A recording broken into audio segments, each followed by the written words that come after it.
YouTube, what's up? What's up? Again, this video, this live stream is kind of just meant to be more audio than visual. Um, so just bear with me there. It's actually just gonna cover it up because it really doesn't. I don't really need video. YouTube needs they need an audio only option. But anyway, what's up, guys? Hopefully you enjoyed the latest upload. If you haven't taken a listen to it yet, just go check it out. I uploaded it about an hour or so ago, maybe. And the title of that video was, I think it was titled, "What reality do you choose to live in?" And the key word in that phrase was choose. What reality do you choose to live in? Because we as people, especially from many different backgrounds and cultures, we are very intelligent people. We see the world in from many different perspectives. We can see others' perspectives. We live our perspectives all the time. So usually people tend to do one or two things. Well, I say one or two things, more like three. They either choose to live in their own reality. And when I say your own reality, I mean the reality that is the reality belonging to your ethnic group. And what I mean by that, it's very fair to say that, because every ethnic group has their individual or cultural struggles in this country that hinder or presents itself as obstacles in their lives for them to become successful and whatnot. You can become very successful by staying in your own and living in your own reality. You can, but there's choices. Some people choose to either stay in their reality, make the best of it, and be successful at it. Some people decide that they see other realities, other perspectives of realities that ultimately look better than what they have or what they're living, and they choose to find a way to live in that reality. Or you got people that choose to not see any sides, and they choose to kind of just float along life, being like the sympathizer. So whoever they come across, they adopt that notion, or they adopt that perspective in order to not cause trouble, and in order to remain neutral.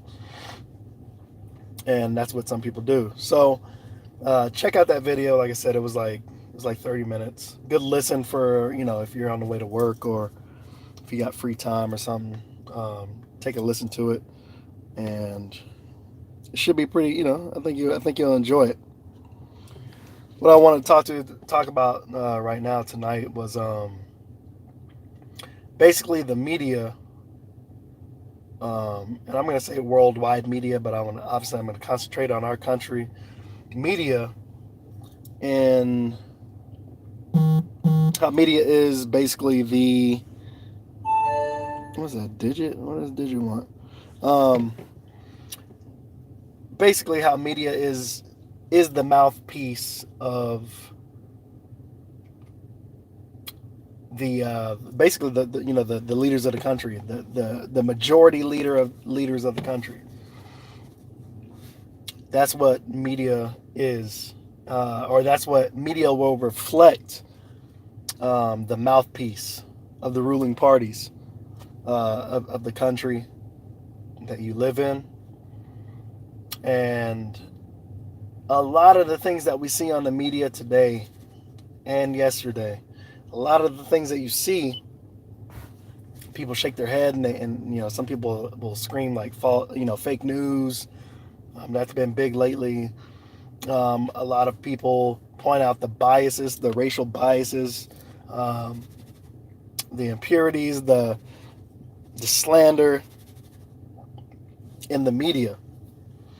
There's a ton of it. A lot of it is indoctrinated in children through the media when we're young. Um, for an example, like I went back and I started watching like old cartoons, like old Tom and Jerry cartoons. My kids are young and they like some of the stuff that I watch, so I started pulling out the old school stuff, and showing them like what entertainment was for me when I was their age. It's nice to see the contrast in in like the entertainment like that kids have today versus what we had yesterday, and it's crazy, man. So we were watching stuff like that, and I saw something. I think I saw I saw something. What did I see? I saw something that was like completely racist, and I was just like, oh my god, right? I was like, holy shit. So I started looking at racial implications with cartoons. And I started looking at it, and I started pulling up all this content that I remember seeing as a kid, and like Bugs Bunny, and stuff like that. And I'm just like, holy shit! There's so much blatant racism that is like put into those cartoons, and your children are watching it, and then you wonder why or how they were groomed to grow up and hate people, because it's been instilled since they were a little kid. You know what I mean? Like they've seen it subliminally, and they catch on to it, and you keep it. So when you meet somebody that was portrayed in that cartoon, and you meet somebody similar, you now have a preconceived notion of what that person is about, whether or not you should like them or hate them, all based on the indoctrination or the subliminal implanting of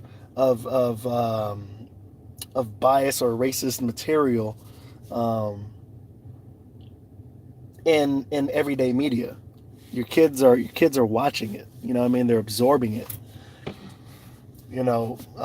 It's absolutely crazy. Another thing that we see with the media in terms of like news, like Fox News, NBC, all these news stations that we have that bring us daily news. If you sit back and you look, the news is comprised of about, I would probably say, to give it a fair rating, about 95% bad news, and the other 5% good news, right? So what do I mean by that? Whenever you watch the news, it should just be called bad news, because all they play over and over and over again are the evil atrocities that happen on a daily basis. Some people will say, well, they're just reporting the truth. And I would like to say that that's a loaded answer. They are reporting some truth, but they're reporting on an agenda.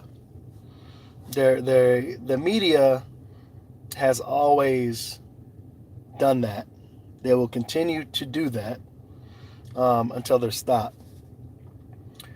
For example, I know you guys heard about the shooting, one of the most recent shootings in that's happened in the United States not too long ago.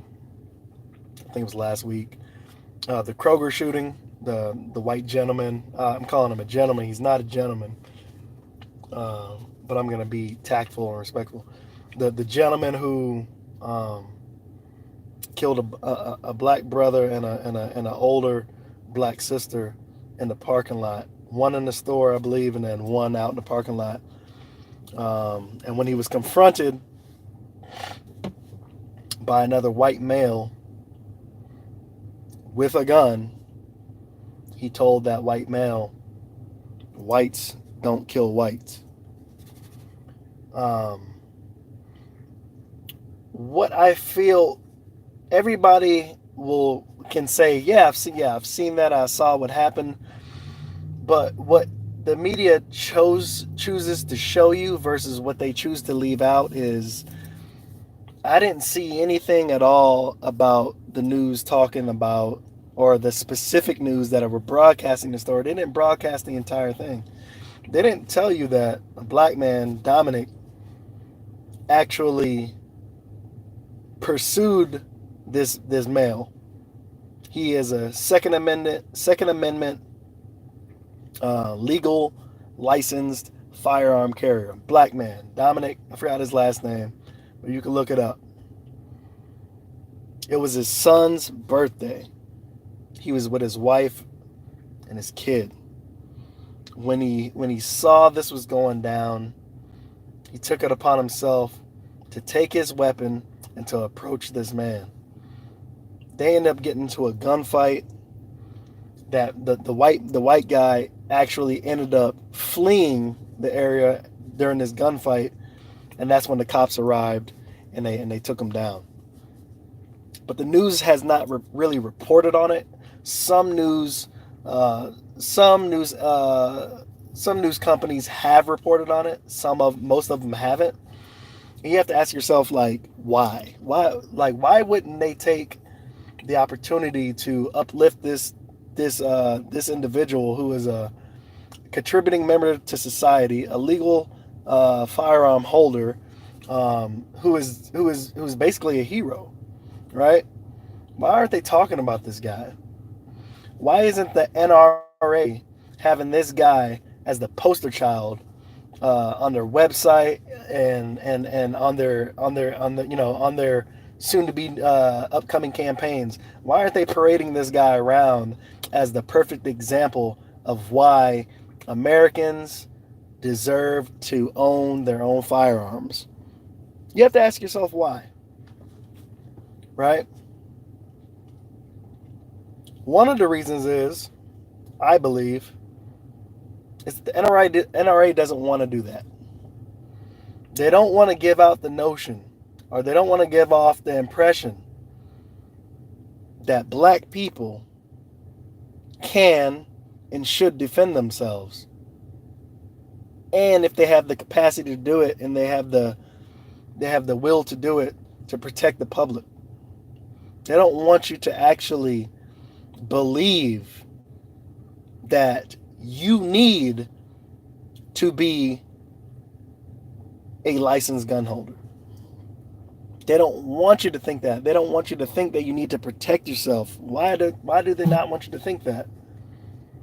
Because it's much easier to shoot you down, or to be justified of shooting you down, when a crime happens, or whenever they feel like killing you. You see what I'm saying? A lot of these situations happen because the media drives it. They drive home a point because they want a reaction from the public. You got to think about what they're showing you. And you got to ask yourself, why are they showing me this? A lot of the racial tension, they are very, very keen and very picky on what they show you. And I think honestly that it's a big baiting act when it comes to the media, especially with this with the racial tensions being so high. They just love to pour it on and show you, white on black violence from police to like I said, civilians on civilian on civilian. They love showing it to you because they know the type of emotions that are generated by that type of news. You know what I mean? Like they know what it's doing, and they know it's festering. They know it's festering. Honestly, what I think the media is trying to do is they're trying to paint this story on Americans, and especially black Americans, surrendering to the government. Basically, just don't fight back, don't question, don't do anything that would see you harmed, right?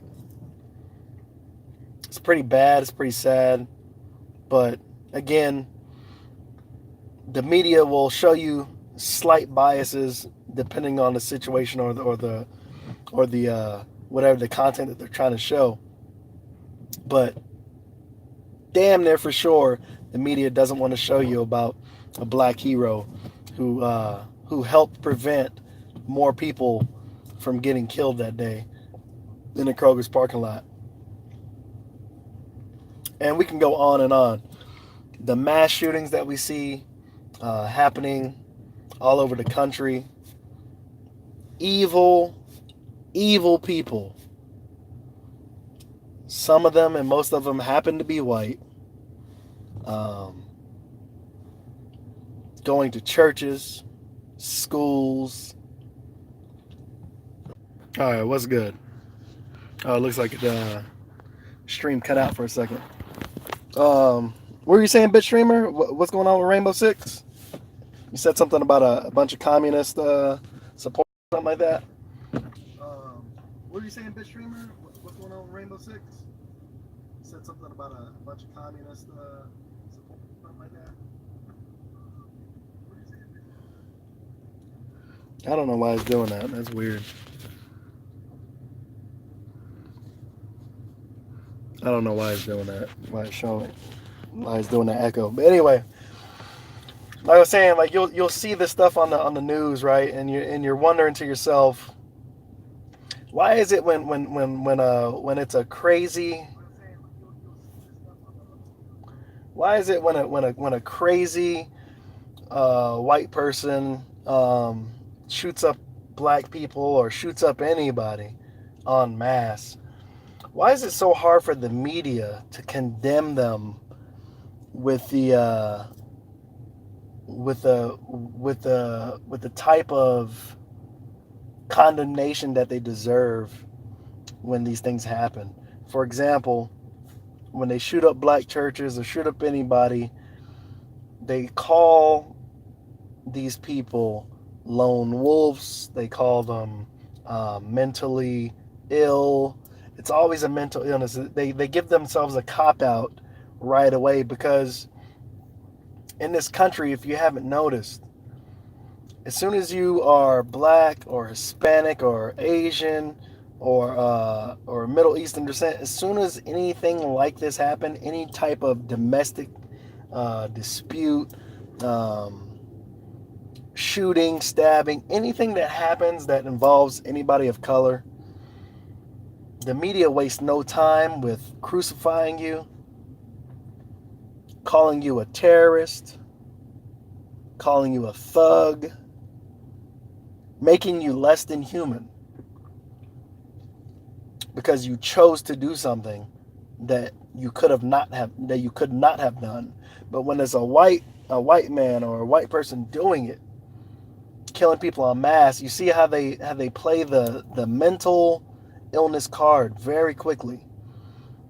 They're never terrorists. They're never anything that would warrant a bad member of society. The problem, they've wrapped it up very simply, packaged it, and they've called it mental illness. But they don't give you mental illness when you're a black man or Hispanic or anybody. They don't give you that luxury of giving you an out. No, they don't do that at all. So, and you can look at it and see that's exactly what happens. Like if you look at just recently with the synagogue shooting, right? Synagogue shooting happened. How long did it take the media to come out and call that guy a terrorist, right? How long did it take them to do that? It didn't take them very long. It didn't take them very long to call that man a terrorist. And you want to know why? Because he did it to Jews. He did it to Jewish people. And if there's one thing that you don't, there's one thing that you should know, and I don't mean this in any disrespect or fashion. Jewish people or Jewish, I would say, the stronghold of the Jewish community on every aspect of everyone's life in any country is very, very strong. The stronghold they have is very, very, very, very strong. Meaning that even in a racist country who can't stand even them, the powers to be have to step down and allow Jewish people to operate in the way that they want to operate. It's a power struggle at the top for the people who run the country. It's a power struggle. It's run by factions. And that was the biggest slap in the face, and it should have been the biggest eye-opener for every American out there, that when you heard them call this white man a terrorist, this man a terrorist. I'm gonna say he's white because I'm pretty sure he identifies as white. He loves Trump. He's obsessed with Donald Trump. I think he had a Hispanic last. Did he have a Hispanic last name, or is this a different dude? Maybe I'm thinking of no. I'm thinking of the mail bomber. I'm sorry. I'm thinking of the mail bomber. Was a Hispanic guy. I'm pretty sure he identifies as being white. And the reason why I say that is because I remember going to high school with people with that were obviously Hispanic, obviously Mexican, even some black people. It's absolutely insane. Who you said, how do you identify? And they said, I'm white. And it goes that I'm telling you, man, the mental it is real mental illness, but they're giving it to the wrong people. But yeah, this man shot them people up, cold blood, and they gave him an out. They didn't give him an out. They call him a terrorist, because that's how angry the Jewish people were at somebody doing something like that. And the media had to comply, and they called him that.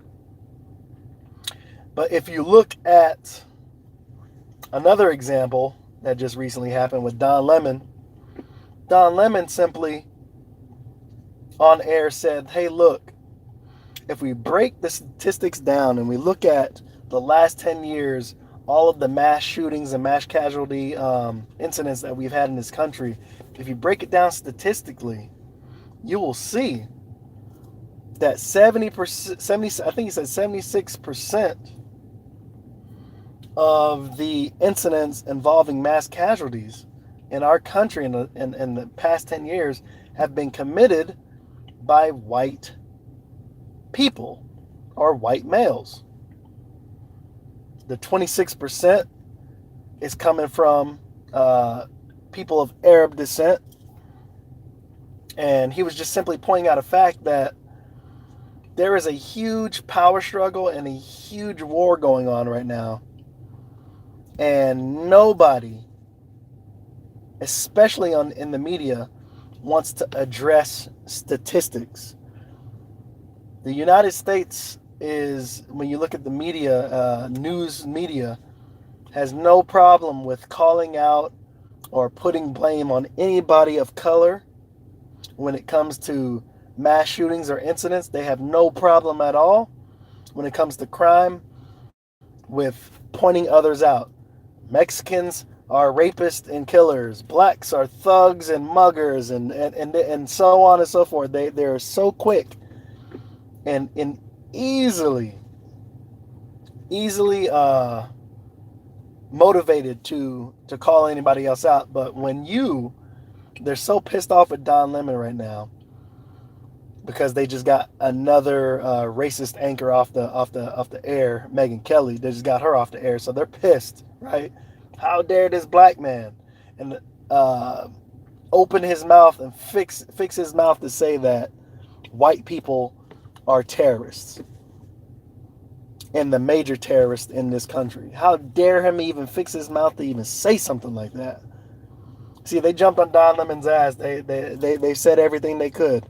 How can a man who sleeps with another man or something like that, or a man who sleeps with another white man or something like that, how could he even fix his mouth to say some shit like that? But that goes to show you how angry they are when you call them out. You're not allowed to call white people who do terroristic acts in this country. You're not, even if they meet every piece of criteria on the checkbox to check off and to label them as terrorists, you're not allowed.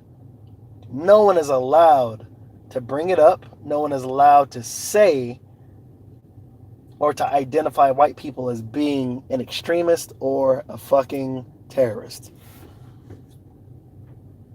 What more proof do you need, America? One of the oldest organizations in this country, the KKK, is still allowed to prowl the streets, hold rallies, and be protected under the guise of a religious organization, so they can be allowed to not pay taxes and be allowed to still propagate and carry out hate. That would be the equivalent of Germany allowing the Nazi party or people who sympathize. My bad, guys. Anyways, we're back real quick. So as I was saying,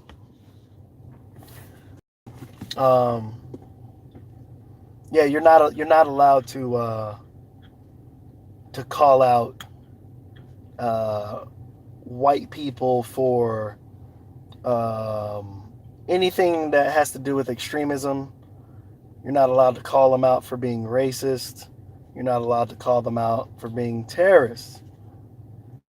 And this is the world that we live in. A lot of people will call that white privilege. I don't think it's white privilege. I think people that think in that kind of manner, they feel that to be their right. You know, like a birthright. Because we worked hard for them to build this country, for them to enjoy. Right?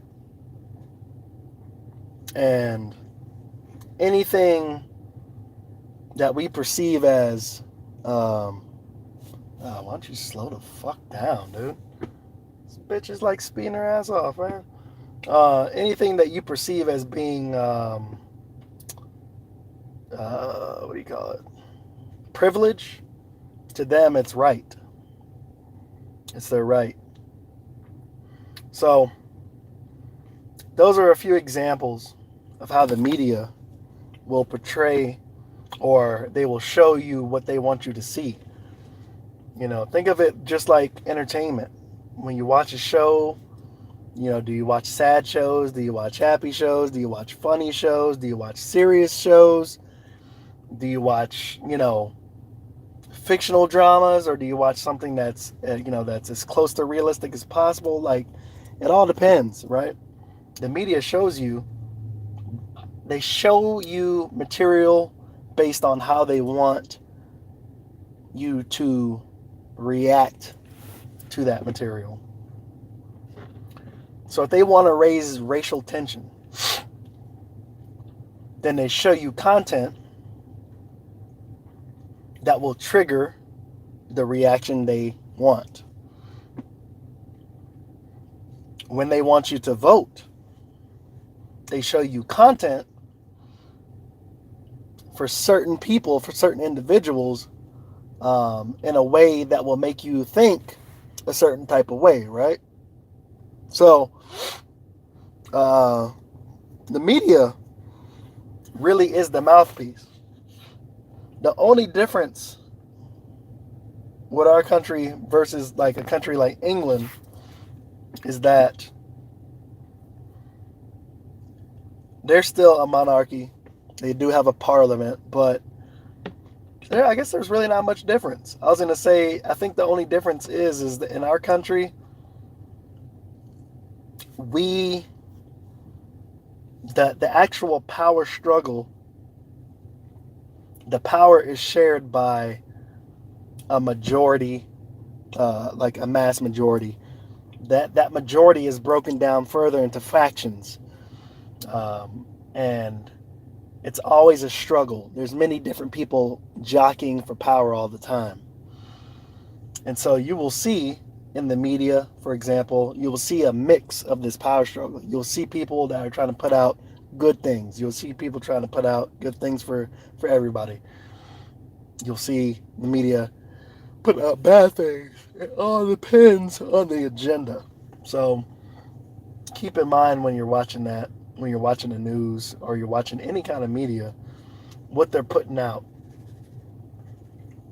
They don't want you to read. They don't want you to really educate yourself. They want you to obey. That's all they really want. They want you to obey.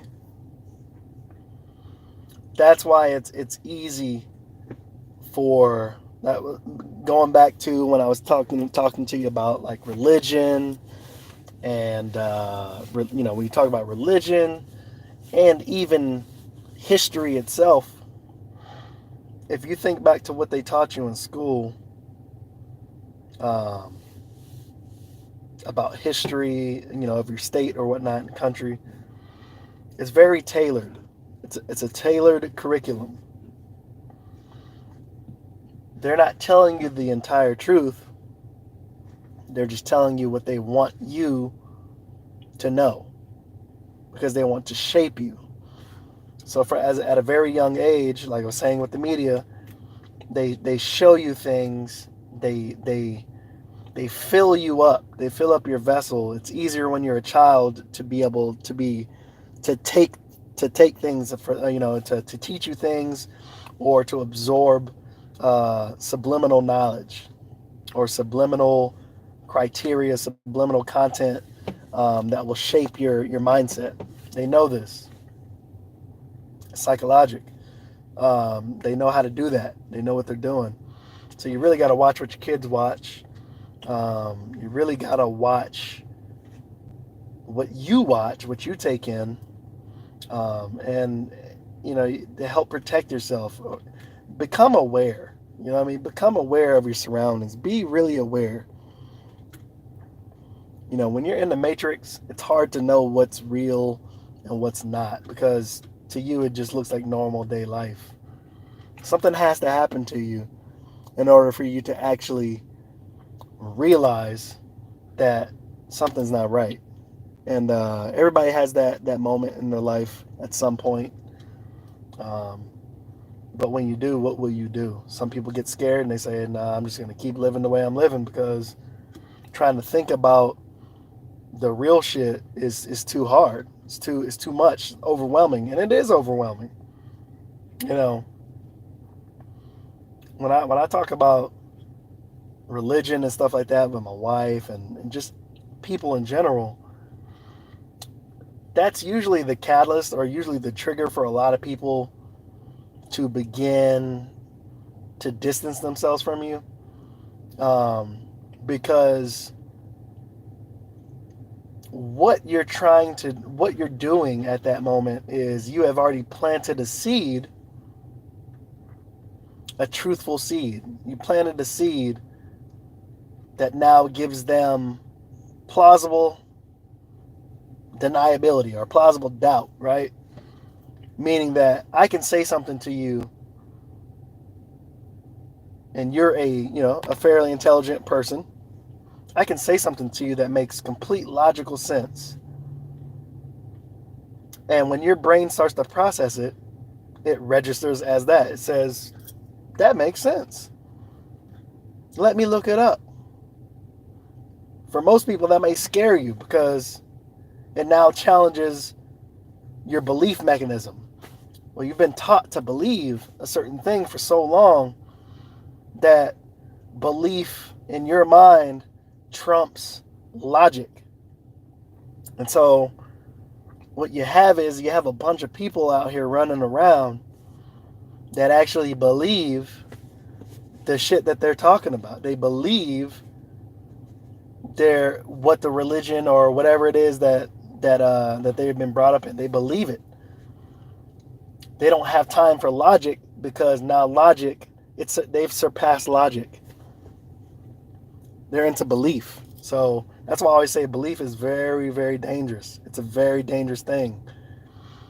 When you believe in something instead of knowing something, when you believe in something, it could drive you to commit the most heinous of crimes against humanity or yourself and others. It really can. Belief can have you make some crucial bad mistakes in judgment. Belief can do those things. So in my first video that I was talking about, I was telling people, I said, you know what? Question everything. I should have followed that up with, don't doubt yourself. Question everything, but never doubt yourself. Because you were born as an intelligent person to discern, to know how to tell the truth, to know how to lie. Remember, nobody had to teach you how to lie. It just came out natural when you were young. So you got to really question everything with logic, because God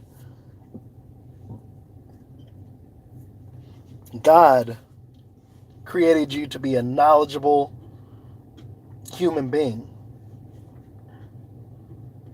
So when you go and listen to the governments of the world, people that tell you this is that, this ain't this, you know, when they start to tell you this BS about life, and you get that inkling, like as soon as you get that sensation of, that don't sound right, you know, that sounds suspicious, maybe I should look it up, that doesn't sound right, right? You should then immediately look it up, immediately do some research to find out how much sense it makes or how much sense it don't make, right?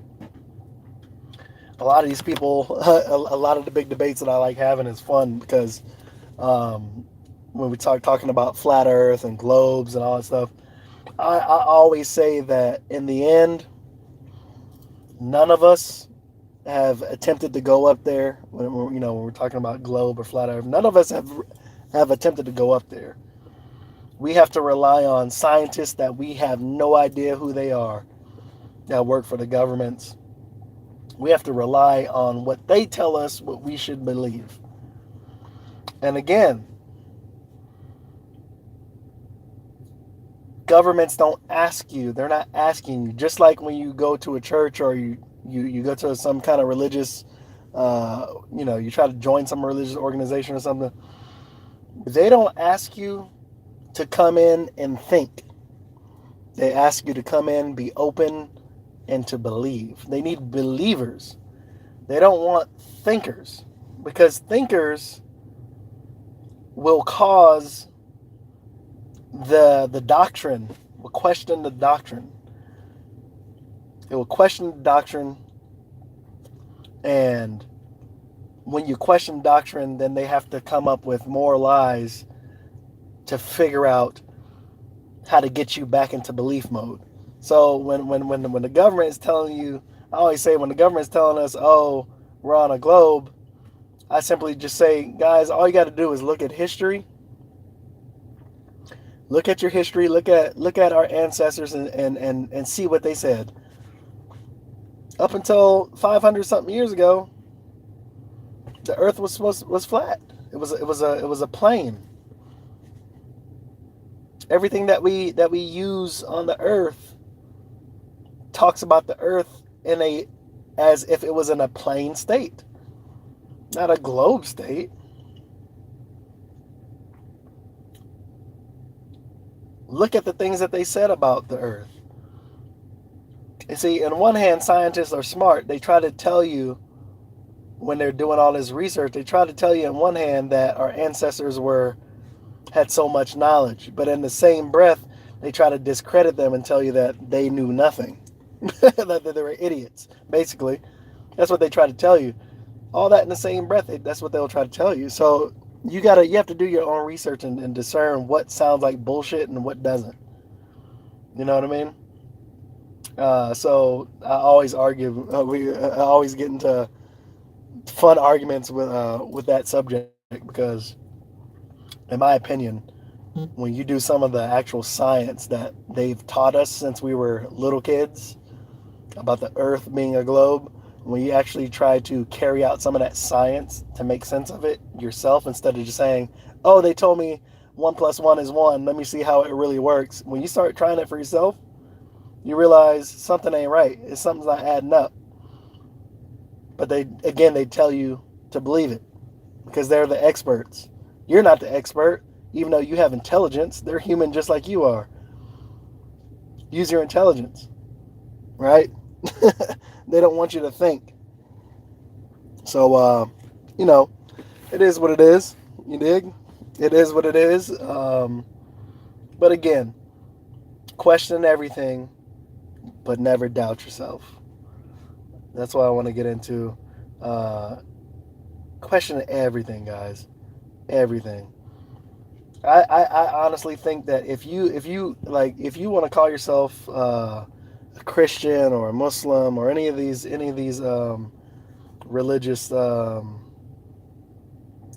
organizations that if you want to belong to any one of these organizations, there's nothing wrong with it, but you should be able to have the courage to question the doctrine. You should have courage to be able to question the things that you're being taught. A lot of the things that are being taught with religion, I don't disagree with. I disagree with how they teach it. Same with the media. The world we live in is actually a beautiful place. There's a lot of good things and a lot of good people from every ethnic background out there who do things positive on a daily basis. So you have to ask yourself, why are social networks and media so obsessed with only showing you negativity? Why?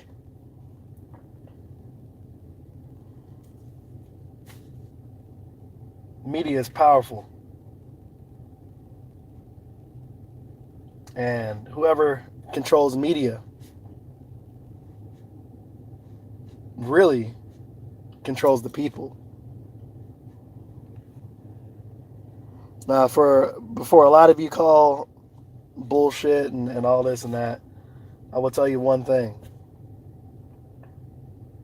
In the military, I went to train as a PSYOP warrior. If you don't know what PSYOP warrior is, if you don't know what PSYOP is in the military, then you need to look it up. It's not BS. It's for real. And once you get the gist of what they do, you'll begin to understand the things and you'll be able to begin to understand the things that you see on a daily basis that you never thought twice about before. That's all I'm going to say about that. All I'm going to say is that I know for sure that the government and media operate in such a way to help steer people into believing what they need them to believe. So, with that said, I'll catch you guys in the next one. Make sure you leave your comments below,